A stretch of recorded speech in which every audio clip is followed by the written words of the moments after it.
एक महिला अपनी पीठ पर लकड़ी का गट्ठर ले जा रही थी। तभी लकड़ियों के बीच एक जहरीला सांप छिपा हुआ था। अचानक उसने उस महिला के कंधे पर काट लिया। क्रोधित होकर महिला ने लकड़ी का गट्ठर जमीन पर फेंक दिया और चिल्लाई, मेरी जिंदगी में कितने कष्ट हैं। अगर मैं चलती हूँ तो ठोकर खाती हूँ, अगर मैं लेटती हूँ तो दर्द होता है, अगर मैं काम करती हूँ तो सांप मुझे डस लेता है।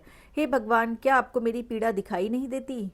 रेगिस्तान के सूखे स्थान में वह महिला अकेले रहती थी और जो भी काम करती थी वह गलत हो जाता था। उसका पूरा जीवन बस शिकायतों से भर गया था। एक दिन एक एंजल ने उसकी छोटी सी झोपड़ी का दरवाजा खटखटाया।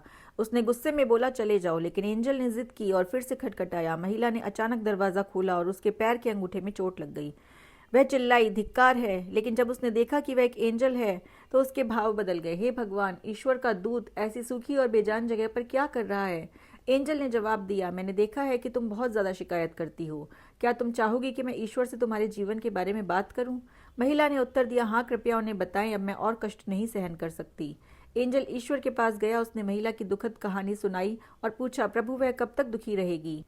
ईश्वर ने जवाब दिया, अपनी आखिरी सांस तक। यही लिखा है उसकी किस्मत में। एंजल चिंतित हो गया, लेकिन अगर मैंने उसे यह बताया तो वह सारी आशा खो देगी। हो सकता है कि वो अपनी जान भी ले ले। क्या ऐसा कुछ नहीं जो मैं उसे करने की सलाह दे सकूं? ईश्वर ने कहा, उसे कहो कि वह हर दिन एक साधारण वाक्यांश के साथ प्रार्थना करे, सब चीजों के लिए धन्यवाद हे भगवान। एंजल वापस आया और संदेश दिया, ईश्वर कहते हैं कि तुम्हें हर हाल में शुक्रगुजार रहना है और हर दिन कहना है, सब चीजों के लिए धन्यवाद हे भगवान। फिर एंजल चला गया। 7 दिन बाद जब वह वापस आया तो उसने कुछ अद्भुत देखा।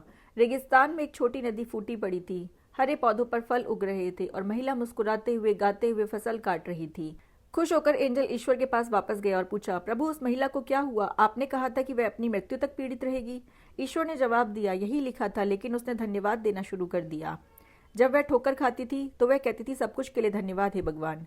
जब वह गिरती थी तो वह दोहराती थी, सब कुछ के लिए धन्यवाद हे भगवान। और धीरे धीरे कृतज्ञता ने उसके हृदय को बदल दिया। कृतज्ञता का जादू मनुष्य द्वारा बनाई गई किसी भी पेन किलर दवाई से ज्यादा काम करता है। सिर्फ 7 दिनों में उसकी किस्मत बदल गई।